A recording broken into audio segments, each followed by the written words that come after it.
I'm hearing from so many people that they are afraid of losing their job. But let's turn it around today. Why people should be afraid of not quitting their job. So in professional development, and especially when you are looking into career journeys, there is at some point in time for people being close to retirement, this like one mindset that they don't want to start something new anymore, that they just want to finish what they have started, that they are just happy with staying where they are throughout the last couple of days in their working life. However, that might be true for a very small fraction of people actually working, but if you are 25 or 30 or 35 or 40 or 45 or even 50, you have a lot of years in front of you. So you better steer them systematically. And there are some certain characteristics that are warning signals here that you might want to change something related to what you are doing right now in your career. And I call these characteristics of a stagnant career path. Number one is you hate your professional life on Mondays. You cannot think of a good week ahead of you and you are feeling miserable and counting the minutes until you can finally leave. And I'm not speaking about a bad week, right? Every job has bad weeks. But I'm speaking about seeing this as a continuous pattern. Second is a lack of promotion opportunities. So despite your efforts, you do not see any room for advancement in your career, for getting more responsibility or getting different tasks assigned or growing content-wise in your tasks and deliverables. Third, feeling undervalued and underappreciated. Now that's a big one because often this means that you feel that your contributions are not fairly recognized or compensated for. And often this leads to a sense of feeling overlooked or taken for granted. And not too many people feeling good while having that perception.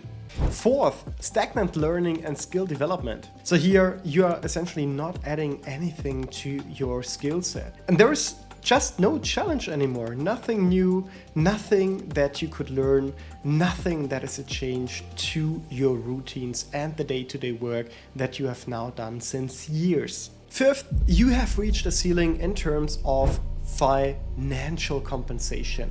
And here is little or even no room to further increase your compensation level. And this is often related also to no further growth content-wise or in the hierarchy or in the way how many people you can lead. And sixth, having a lack of work-life balance or even health-induced issues here. And that often stems from devoting an excessive time to your work and essentially neglecting the other responsibilities you have in your life for yourself. So doing some sports, for your family, spending time with your loved ones, and also for your close circle of friends. And to be crystal clear, in these situations, it's not a question if you should change your job, your work, the way you are treating this as an essential part of your life.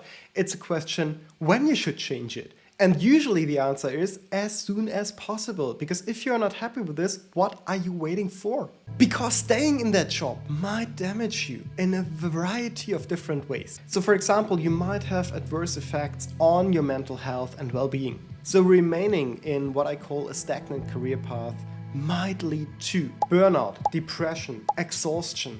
And all of this is negatively impacting your health. And here it's just essential to recognize the early indicators and make sure you have an appropriate level of self-care implemented and also that your workplace is supporting you here. So the other thing that can happen is strained family relationships. Spending excessive time at work can detach you from your loved ones and also lead to feeling guilty for not being present in your loved one's life. And further work-induced conflicts may arise, further impacting the relationship to your loved ones negatively. So most of your social circle and your loved ones will prioritize your happiness and your health over material contributions from your end, like money or tangible material things that you would present them. Most of them want you to feel good. Most of them wish you that you are happy with the person that you are. Most of them value you for the individual you are, not the working machine behind you. So make sure that you keep these people that want to support you as a human being close to your life. And another example is that this might lead to financial challenges. Because if you are not growing in income and compensation, at some point in time, the costs for living and the expenses you might have are likely to outgrow the compensation that you are receiving. And this can lead to a situation where you find yourself in a significantly weaker financial situation as you could have been in if you would have taken action at the right point in time. So another reason is that many people are regretting to not have taken a chance. And there is a famous saying that people at the end of their lives are usually regretting what they have not done instead of what they have done. What also is true that many individuals are regretting missed opportunities. So they are always asking themselves, what would have happened if I would have done X and Y and taken chance Z and whatsoever. And often these are exactly the people that are not only doing this once, but doing this consistently. Meaning, even if they realize that they would have loved to take an opportunity that is now in the past, they continue to miss the opportunities of the present, and they will continue likely the opportunities of the future.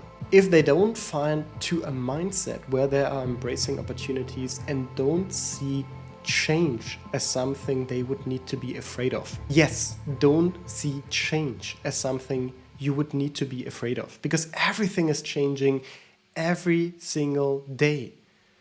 Your environment is changing, your workplace is changing, the world is changing, your loved ones are changing. Every single thing is in a continuous move. So if you stay where you are, you will be unable to find the same emotions, happiness, whatsoever, if everything around you is continuing to change.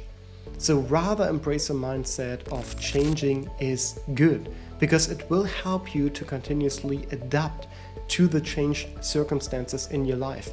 And if you're embracing that, you likely will find a way to cope with that change around you, while at the same time making sure you can focus on what is making you happy from a professional perspective. And also another negative impact of staying where you are if you're not really happy with this is that you might tend to give up over time. So I've seen a lot of individuals that just were accepting that they will stay where they are, being unhappy because it was like this since a couple of years, and then they just came to the conclusion it also needs to stay like this for the next couple of years. So don't get me wrong. If you do like what you are doing, if you are growing, if you also making sure that you focus on the positive aspects and they are outweighing what you don't like, what you dislike at your current job, then please stay where you are. But if you feel the need to move, make sure to also push for the sake of your satisfaction, happiness, growth that you might want to achieve, and also financial freedom. So in the comments below, you will find the way how I am thinking about career visions. So how do you find something that it's worth for to get up on Monday mornings? So make sure to check that out. And if you learned one or two things here in this video today, smash that like button, put your questions into the comments, and subscribe to that channel to not miss a new episode. See you soon.